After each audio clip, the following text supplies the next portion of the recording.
I never dreamed I would almost die the day that my daughter was born. The doctor couldn't get the placenta out. He told me that I was going to have a procedure called a D&C. They took me into the OR while I was still awake, and I heard someone say, trauma blood or regular blood? And someone else replied, I don't think we have enough time for regular blood. So I'm laying there thinking, oh my gosh, what's going on? Am I going to die? There was one voice that came from the very back of the room. He seemed to be the one giving all the instructions.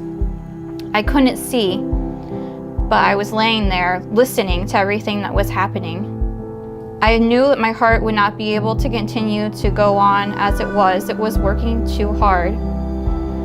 In that moment, I knew I was gonna die. I was never gonna get to know my daughter. I was never gonna see my husband again. I was never gonna see my family again. But the next thing I knew, I woke up in ICU on Monday morning. I was on a ventilator. I had gone into a condition called DIC, which is where your blood cannot clot anymore.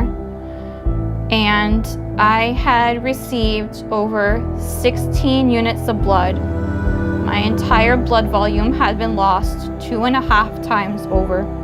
They had to use a drug called Factor 7 to save my life.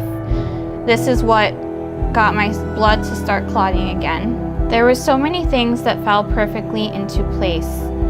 God led us to a pediatrician who told us that there was no neonatal intensive care unit at the hospital that we were going to. We then made the decision to switch hospitals in case anything should happen to the baby. We wanted a NICU to be right there.